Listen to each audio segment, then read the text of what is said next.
di santaat Sëñ Tuubaa ci fekke gi ñu fekk njàng mi nga xam ne àgg na ci kanamu Cheikh Mouhamadul Mountakha Mbacké ñu koy fas yéene gunge ngir mu delluwaat ci xasida yi ak njàng mi muy tawféex boo xam ne amaat nañ ko tey jii di juróom-ñetteelu fan ci weeru koor suba la juróom-ñeenteelu fan ci weeru koor incha allah ñi ay njàng mi mooy Nuur Daarayni bu Hizbut Tarqiyyah bu Mbàkke ci njiital Serigne Ibrahima Sànqe moom moo yor njàng mi mooy jiite njàng mi ñi nga xam ne ndam ñoo war a gàttandu Serigne bi mooy kuréelu Nuur Daarayni bu Hizbut Tarqiyyah bu Fatick kon loolu mooy programme suba bi incha allah donc nous vous transmettons ce programme de demain le 9e jour du mois de Ramadan incha allah demain sera lundi.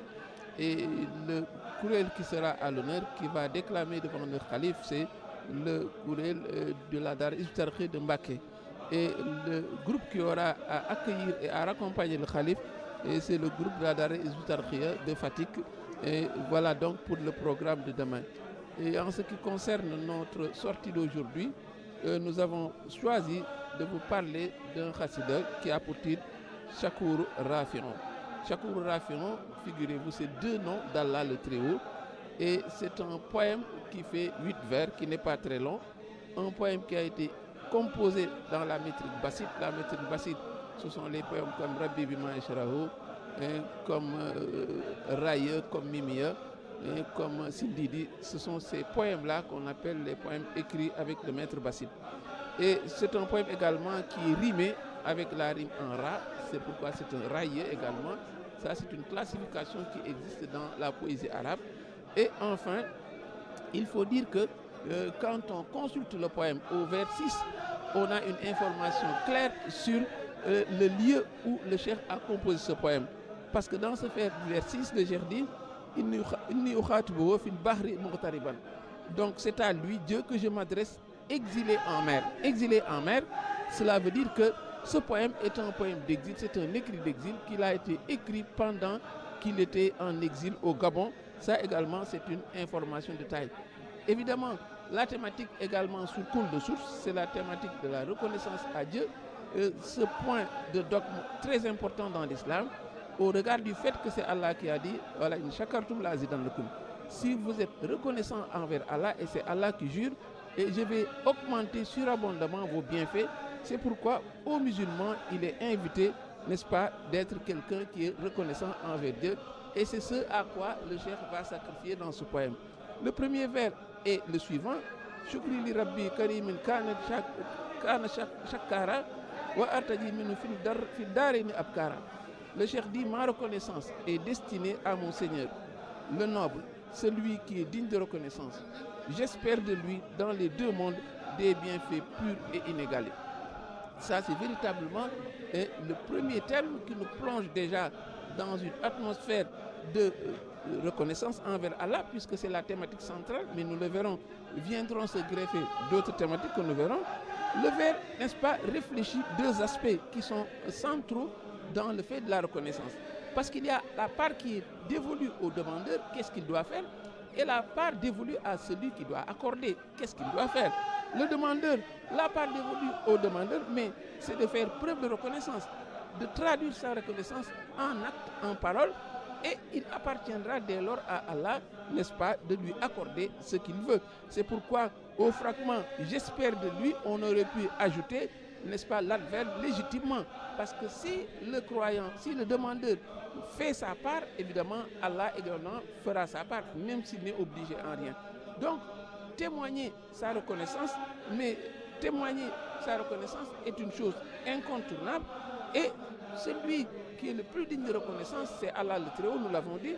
Mais la meilleure des actions, c'est également la meilleure manière de témoigner sa reconnaissance, c'est par l'action. L'action, évidemment, dans la liste, dans la nomenclature des actions, mais on sait que dans la vie du cheikh, l'écriture arrive en pole position. L'écriture a une place privilégiée, c'est pourquoi dans la liste de toutes les bonnes actions qu'on peut faire en guise de reconnaissance, il y a l'écriture. C'est pourquoi au vers 2, le cheikh dit « Katabtu shukran lahu » j'ai écrit ses louanges. Et il ajoutera en espérant avec ses écrits quoi? Sa'idan, Shakaran, Zakaran. Le salut la gratitude et même l'évocation d'Allah. C'est également une contrepartie radieuse qu'il attend après avoir fait, n'est-ce pas, ce que l'on demande à tout musulman, d'être reconnaissant par l'action. Au vers 3, il dit également, j'ai disposé en ce mois du prophète mon tout au plus noble, à l'excellent qui est le donateur le plus digne de reconnaissance. Ça, c'est également une manière de traduire et de réitérer son allégeance à Allah par le biais du prophète Mohammed, sur lui. Et à partir de là, l'image du prophète apparaît et il ne pouvait pas manquer. Ce sont des écrits, n'est-ce pas, qui lui sont dévolus. Et c'est par discipline spirituelle que le cheikh parle de ce prophète. Parce que c'est vrai que c'est une reconnaissance dirigée vers Allah, mais par le truchement de celui qui est son intercesseur, le prophète Mohammed. On atteste le fait que chaque fois qu'il dit Abdoulaye, il se dit Khadim Rasoul. Ce sont deux notions qui sont imbriquées. C'est pourquoi, même s'il y a la thématique de la reconnaissance envers Allah, qui est à Shakur, qui est à Rafi', mais il y a également ce besoin de mettre en valeur cette discipline qui fait qu'il y a l'intermédiaire qui est le prophète Mohammed, paix et salut sur lui. Donc, il y a cet aspect-là, quand il parle du mois du prophète, il fait allusion à Rabiul Awwal, le mois où le prophète est arrivé en ce monde, lui qui se définit, n'est-ce pas, Abdullahi wa Khadim Rasoul. L'autre orientation du poème, c'est la sollicitation du bienfait d'Allah.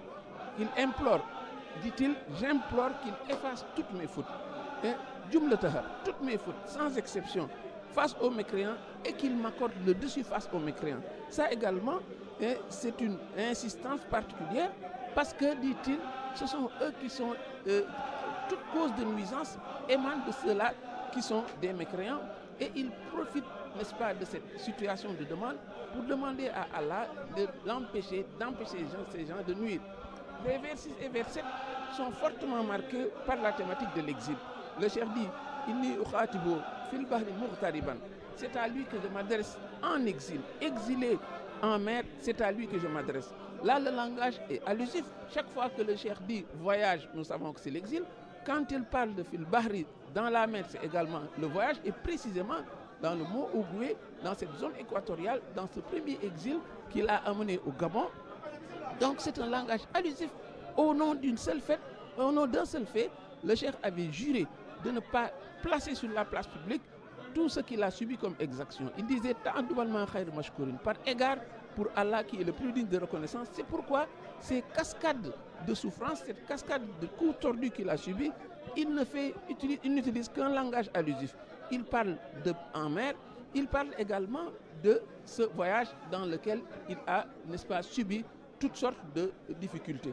Et ayant pris, n'est-ce pas, il a pris sur lui, n'est-ce pas, de ne pas les étaler au nom de ce contrat qu'il avait signé avec le prophète Mohammed, paix et salut sur lui.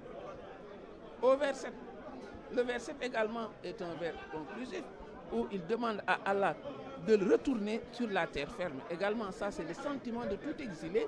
Mais cette terre ferme fait référence à Touba, cette terre qui lui est chère et où il n'aura vécu que 7 ans. Et il a été déporté hors de sa terre natale.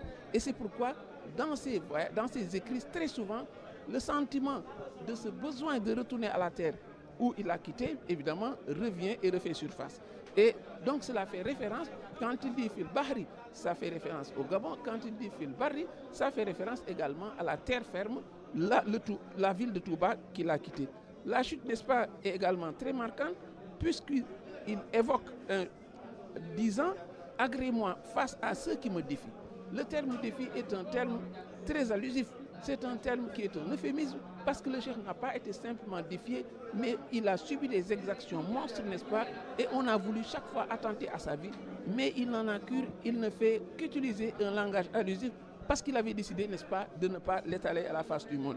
Le dernier point, c'est ce tawakkul constant, c'est cette constance à s'agripper à Allah, quelle que soit la conjoncture, quelles que soient les difficultés, il est là pour accepter et se cramponner à Allah le Très-Haut.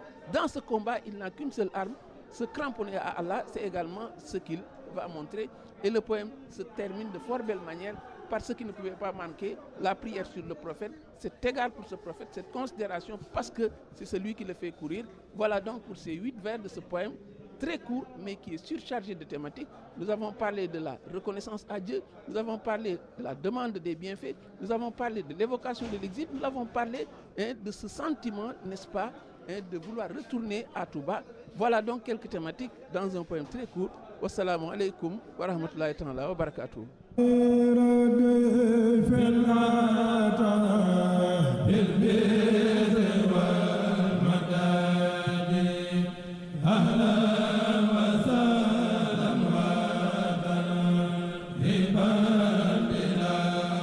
الرابطة الخديمية للباحثين والدارسين